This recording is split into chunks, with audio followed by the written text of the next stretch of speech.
뒤로 보이는 떠있는 금속, 바로 초전도체입니다. 초전도체는 전기 저항이 전혀 없는 완벽한 전도체로서 인류가 직면해 있는 에너지 문제를 해결해 줄 수 있는 꿈의 물질입니다. 그동안 초전도체는 낮은 온도에서만 가능했습니다. 과학계는 오래전부터 상온 초전도체를 꿈꿔왔습니다.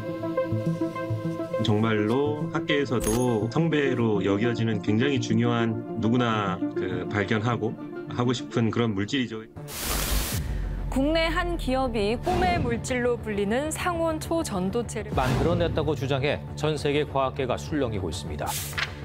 그래서 이거 초전도 맞다라고 저는 이제 믿고 이제 내가 왜냐하면 내가 근거를 이렇게 알고 있잖아.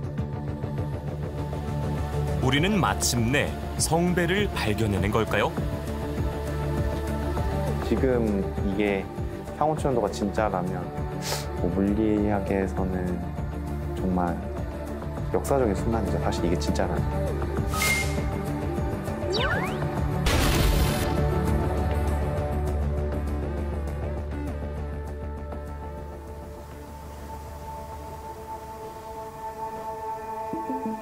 서울대 자연과학관. 초전도체를 연구하고 있습니다. 액체질소 용기를 열자 서늘하고 하얀 기체가 올라옵니다. 한번 시연을 한번 해보시죠. 액체질소를 쏟아부었습니다. 순식간에 온도가 영하 200도 가까이로 내려갑니다. 190 정도. 190도. 차가워진 시료를 자석 위에 올리자 신기하게도 공중에 둥둥 뜹니다. 그대로 유지하려고 하죠. 그죠? 네. 일명 마이스너 효과. 초전도체 내부와 외부 자기장이 서로 상쇄되며 발생하는 현상입니다. 초전도체라고 하면 또 하나의 중요한 잣대가 마이스너 효과라는 겁니다. 그래서 자석을 댔을 때 그 안에 초전도 전류가 유도가 되고 그 결과로 초전도체가 이게 그 자석에 밀쳐서 떠오르게 되는. 초전도체의 가장 큰 특징은 전기 저항이 0이 된다는 것. 에너지를 아낄 수 있다는 뜻입니다.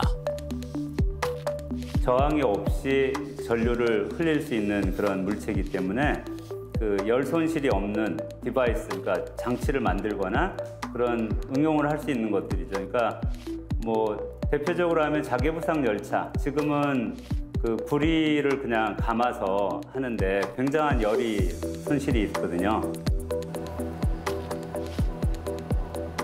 몇 초가 지나자 바닥으로 떨어집니다. 온도가 그새 올라간 거예요. 아, 온도가 올라서. 네, 올라간 거죠. 네. 일상 온도인 상온에서는 초전도체의 특성이 없어져 버린 겁니다. 굉장히 높은 온도에서 이 저항이 있는데 이게 쭉 저항이 내려가다가 어느 순간 어느 시점이 있어서 이 시점에 갑자기 얘가 여기까지는 보통 전도체, 저항이 있는 전도체고 요 지점에 가면 저항이 없는 전도체가 되는 요 전이가 일어나는데 요 온도를 초전도 전이 온도라고 저희가 부르게 됩니다. 저는 문과 출신이라 잘은 모르지만 그래도 저런 거 보면은 안 그래도 신기한데 저항이 없는 물질이라니 대단한 물질인 거죠? 예, 대단한 물질 맞습니다. 이 초전도체가 발견된 지가 110년이 지났거든요. 그동안 많은 종류의 초전도체가 개발이 되거나 혹은 발견이 됐습니다. 근데 이 초전도체를 저희가 일상생활에서 사용하기에 가장 큰 걸림돌이 뭐냐 하면요. 이 초전도 현상이 나타나는 전이 온도가 너무 낮다는 점입니다. 지금까지 인간이 발견한 초전도체 중에서 전이 온도가 가장 높은 게 영하 140도 정도입니다. 가장 높은 게 영하 140도요? 네, 영하 140도입니다. 그러니까 사람이 살 수 없는 수준이고요. 그렇기 때문에 그동안 과학자들은 인간이 살아가는 기온인 이 상온에서 작동하는 초전도체를 찾기 위해서 노력을 해왔습니다. 근데 이 최근에 우리나라 연구진이 이 상온 초전도체를 개발했다는 소식이 전해진 겁니다.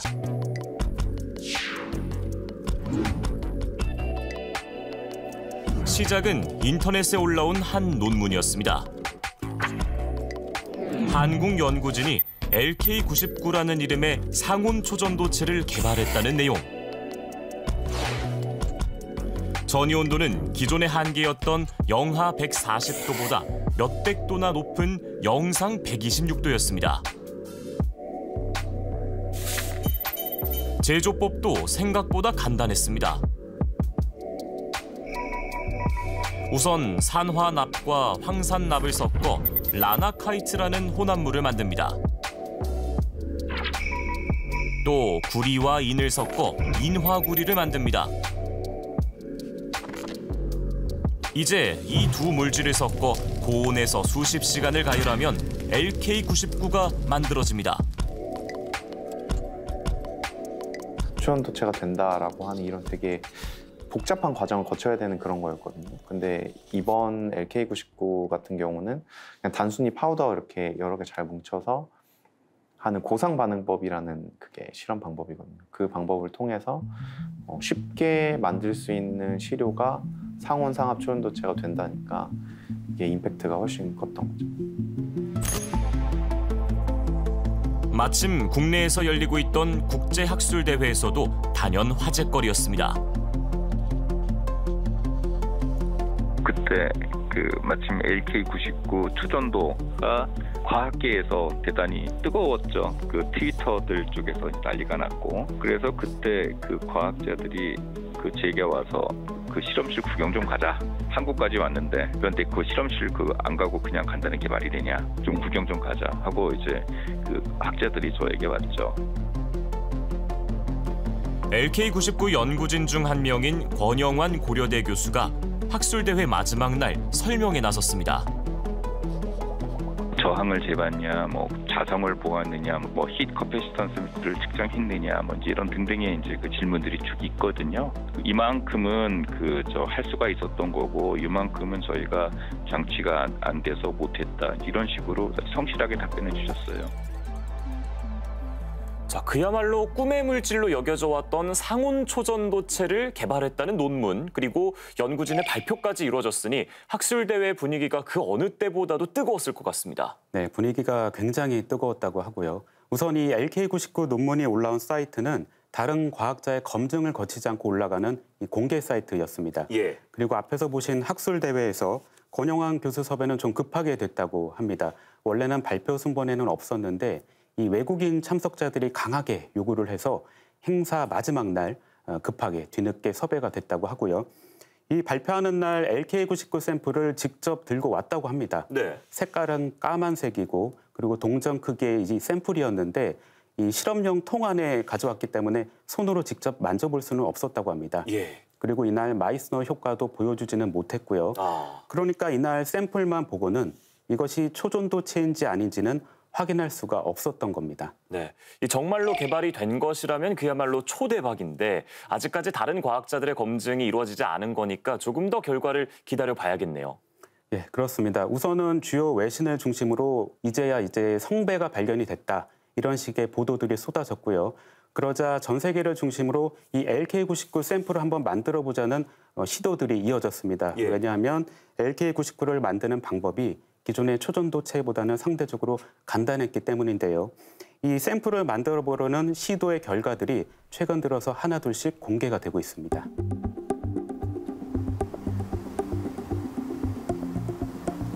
서울대 연구진은 취재진에게 자신들도 LK99 재현 실험은 해봤다고 했습니다. 밀봉된 시험관 안에 작은 도자기가 들어있습니다. 이 시험관을 900도 이상 고온에서 20시간가량 가열하기만 하면 LK99가 만들어집니다. 결과는 어땠을까? LK99와 성질과 그러니까 비슷하게 만들었지만 똑같은 그 성질이 나오지 않았고, 설사 그렇게 똑같이 나오더라도 우리는 초전도라고 검증할 수 없는데, 일단 이 성질은 저자들이 보고한 성질하고도 조금 다르게 나온 거죠. LK99를 만든 퀀텀 에너지 연구소 측에서 공개한 영상입니다. 마이스너 효과를 보여준다고 했는데 도리어 의구심만 불러왔습니다. 물질 전체가 뜨지 않고 한쪽 면은 바닥에 닿아 있습니다. 가까이 있는데 여기에는 N극과 여기에는 N극이 서로 밀치는 힘이 세기 때문에 훨씬 더 여기 반발력이 써서 올라갈 수밖에 없게 돼 있고, 그럼 그래서 항상 초전도체를 놓으면 닿는 부분이 없이 이렇게 중간이 떠 있게 되는 일이 되는 겁니다.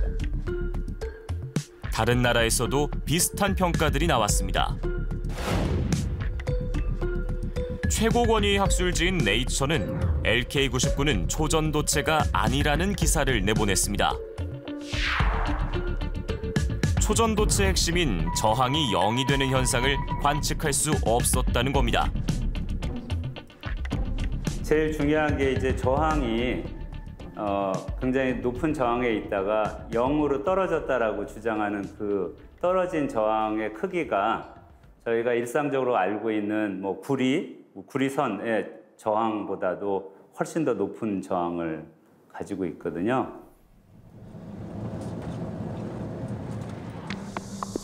LK99 논문의 핵심 역할을 한 퀀텀 에너지 연구소를 찾아가 봤습니다. 서울의 한 주택 밀집 지역에 있는 붉은 벽돌집.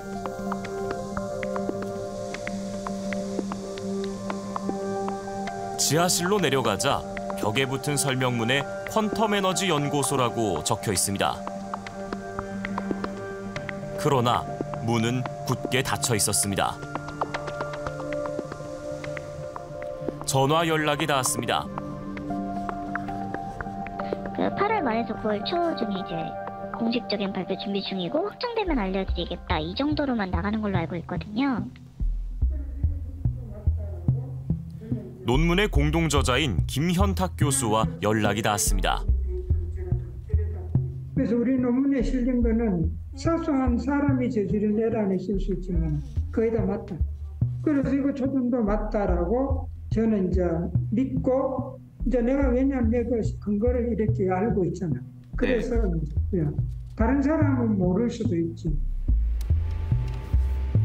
외부 검증이 실패하는 건 샘플의 순도 문제일 가능성이 높다고 했습니다. 그거는 측정상 오류가 있을 수도 있어. 예를 들면 상이 불균이라면 저항이 있는 놈하고 없는 놈하고 합해서 측정을 하면 없는 놈이 저항이 있는 놈이 측정돼 버려. 저항력은 파묻혀갖고 보이겠어요? 상이 불균이라면 그런 일이 벌어져. 그렇지만 고개를 갸우뚱하는 전문가들도 적지 않습니다. 이번 요 케이스 같은 경우는 아니다, 요거 틀렸다라고 하면 이제 사실 어찌 보면 이제 깰 수 없는 논리가 너희가 시료를 잘 못 만들어서 그렇다. 요 논리가 나오게 되면 이게 정말 깰 수 없는 논리가 돼서 그냥 검증이 계속 안 되는 거거든요. 자, 아쉽게도 이 기대했던 결과는 아직 안 나오고 있는 것 같습니다. 네, 아쉽게도 현재까지는 결과물이 나오지 않고 있는 게 맞습니다. 전 세계에서 이 LK99 샘플을 만들어 보고는 있는데요. 아직까지 초전도 특성이 관측된 샘플은 한 곳도 나오지 않았습니다. 또 이제 일부 기관에서는 이 만든 샘플이 약간의 자기 보행 효과를 보이고 있지만요. 이것만으로는 초전도체라고 볼 수가 없습니다. 그러니까 대표적인 것으로는 우리 생체예요. 이게 대표적인 반자성체거든요. 그래서 재미있는 것 중에는 개구리를 자기장이 굉장히 큰 자석 위에 놓으면 붕 떠요. 그건 그 개구리가 그 반자성체이기 때문에 그렇습니다. 자, 신기한데요. 이 개구리가 뜰 정도면 그러니까 이게 공중에 뜨는 특성을 가진 물질은 많다는 얘기잖아요. 예, 굉장히 많다는 소리이고요. 이 외부 자기장이 굉장히 강력하면 개구리도 공중에 뜰 수 있다, 이런 설명을 들으신 겁니다. 그런데 LK99 같은 경우는 이 자기 부양을 하는 마이스너 효과도 절반 정도만 보이고 있거든요. 그래서 의구심이 더 커지고 있는 겁니다. 과학자들 사이에서도 아직 검증이 된 건 아니니까 감이 잘 잡히지 않습니다. 근데 이제 LK99를 개발한 연구진이 정말로 이게 상온 초전도체가 맞다고 생각한다면 여러 가지 의문들에 대해서 조금 더 적극적으로 나서야 되지 않을까 하는 생각도 드는데요. 예, 맞습니다. 그런데 눈여겨볼 부분이 이 퀀텀 에너지 연구소는 학교가 아니고 기업이라는 점입니다. 그러니까 돈을 벌고 수익 활동을 해야 하는 곳이고요. 그래서 논문을 발표하는 것도 중요하지만 돈을 벌 수 있는 특허권을 확보하는 것도 중요하다고 합니다. 이 논문의 공동저자인 김현탁 교수는 이 회사 측이 특허권 확보에 지금 노력을 하고 있기 때문에 외부 대응에는 한계가 있다고 말하고 있습니다. 그 전쟁이 지금 가장 중요하고 시급한 거예요. 지금 검증 이런 거는 중요하지도 않아요. 이미 다 레퓨테이션 풀로 띄워놨고 저항제로 나왔고 이런 방법인데 그다음에 급한 게 그렇고 사람도 몇 명 없는데 어디다 힘을 쏟아야 되겠어요. 현재 LK99와 관련된 특허는 국내와 해외에 각각 2건씩입니다. 퀀텀 에너지 연구소가 21년과 22년에 걸쳐 출원했습니다. 사실 이런 물질 특허 같은 경우는 정말 많은 반복 실험을 하게 되죠. 그래서 일단 효과가 인정되는 신규한 물질을 찾았다는 생각이 들면 일단은 특허 출원을 해놓고 거기에 계속 데이터를 업데이트하면서 추가하는 방식으로 그 특허 출원 건수를 늘려나가는 전략을 보통 채택을 하고 있어요. 그런데 발명인 중 한 명인 권영환 교수가 특허 당국에 이의 신청을 한 사실이 확인됐습니다. 권 교수는 자신이 특허 출원인에서 빠졌다며 특허를 거절해달라고 요구합니다. 흔치 않은 사례라고 볼 수 있을 것 같아요. 왜냐하면 보통의 이런 식의 분쟁을 막기 위해서 고용계약서에서 직무 발명의 승계에 대한 규정을 두는 경우가 대부분이기 때문입니다. 통상적인 계약에서는요? 네, 통상적인 고용계약에 아마 거의 대부분 포함이 되어 있을 걸로 보입니다. 특허 출원이 거절될 가능성마저 거론되는 상황. 회사가 단독으로 출원하기로 동의를 받았다. 아니면 계약서가 있다. 이런 내용을 제출하지 못한다면 권영환 교수의 동의 없이 퀀텀 에너지가 단독 출원한 거기 때문에 이런 경우는 특허법에 의해서 출원이 이제 거절이 될 가능성이 생기는 거죠.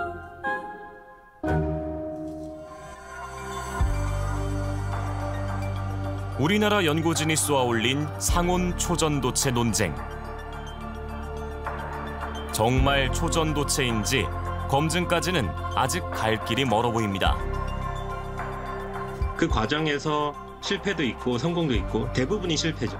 그다음에 그것으로 통해서 우리가 생각하지 못했던 방향으로 상온 초전도체를 발견할 수도 있겠다라는 영감을 과학자들한테 던져준다면 너무나 값진 가치가 있는 거죠. 과학은 이런 과정들을 거치면서 한 걸음 전진하기 때문입니다. 수천 번, 수만 번 시도를 해서 여러 가지 가능성을 탐색을 해서 그중에 하나라도 우리가 찾을 수 있으면 그걸 통해서 인류에 기여를 하는 바가 되기 때문에 많은 분들이 그런 새로운 디스커버리 연구에 매진하고 계시는 거라고 생각합니다. 1987년 미 타임지 표지. 상온 초전도체가 가져올 미래를 그리고 있습니다. 아직도 오지 않았지만 점점 가까워지고 있다고 과학자들은 말하고 있습니다.